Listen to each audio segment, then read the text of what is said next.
Get the picture, making television easier for people with sight loss. Television is as important to blind and partially sighted people as it is to their fully sighted friends and family. So it is great to see how broadcasters and equipment makers have recognised this as they develop their services and products. In this video, we're going to look at how broadcasters make programmes easier to follow by adding audio description, and how manufacturers are introducing features that make equipment easier to use. My name is James Risdon. I'm 34 years old and I'm registered blind, but I have some residual vision. Audio description is absolutely fantastic for someone like myself who hasn't got enough sight to see what's happening on screen. It's really the difference between being able to follow the story or the plot of a film or documentary and really not having a clue what's going on. A mod buttoning his shirt. If Ted was perspiration, Mod was aspiration. The commentary doesn't get in the way of what you're watching, it just is like a secondary overlay which helps you understand and puts things in context. We see an avalanche in the Alps. The picture cuts to a thunderstorm. They sound very similar, don't they? That's why we have audio description. It's easy to... So how much audio description is available for people to enjoy? In 2013, 69 television channels are delivering a minimum of 10% of their programming with description in the UK.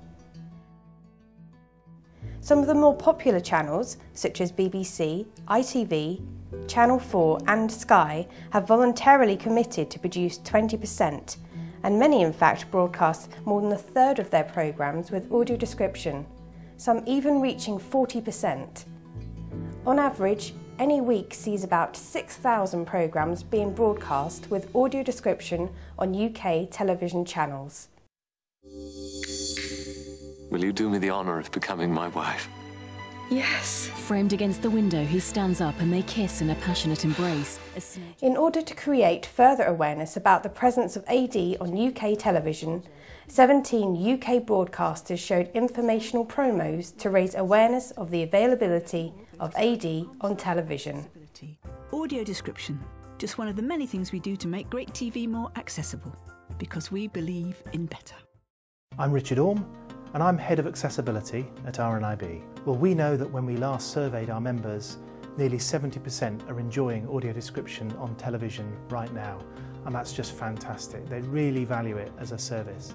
And in fact, over 80% of them wanted more audio description on TV. So we know people are enjoying audio description, but the next step is to make the equipment easier for them to use. News and factual, the latest national and international news stories from the BBC News team. Well, the text-to-speech is really important because, again, I don't have enough sight to be able to see the text on screen.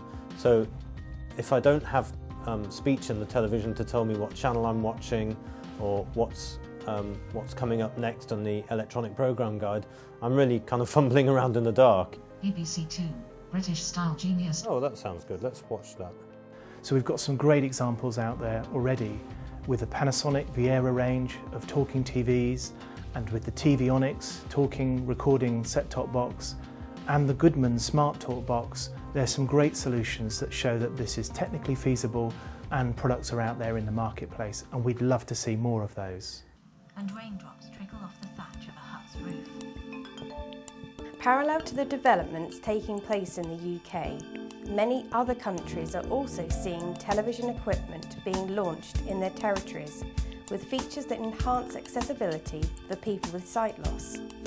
My name's Alex Varley. I'm the Chief Executive of Media Access Australia, based in Sydney, Australia. The Bush Hill set-top box is a really great invention, which is a talking set-top box that is being used mainly for blind and partially sighted people to access digital TV. The great thing about it is that unlike other set-top boxes, it actually has full talking menus.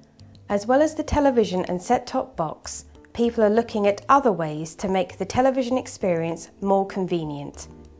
The American network AT&T Uverse launched an app that makes it easier for their TV customers, including those with disabilities such as vision and hearing loss, to control their TV with a new voice-enabled Uverse Easy Remote app. In this constant flux of activity, what we need is a concerted effort, a push from all sides. The blindness organisations and the industry need to work together to ensure accessibility of the new and upcoming platforms. Also, what is required is a commitment from the regulatory and standardisation bodies to ensure that features such as text-to-speech, audio description that enhance accessibility become part of the standard guidelines. As we all live longer, more of us are finding these types of features help us take control and enjoy our viewing. Voice guidance settings. There are 4 items available. It is important for companies designing new television platforms to grasp the significance of access features so that they build it in right from the inception stage. I've been using audio description for the past couple of years and I really don't know how to do without it now. I certainly wouldn't want to go back to not having audio description. For more information, please contact the World Blind Union by sending an email to info@wbuoffice.org. For information about music used in this film, please visit rnib.org.uk. RNIB, supporting blind and partially sighted people.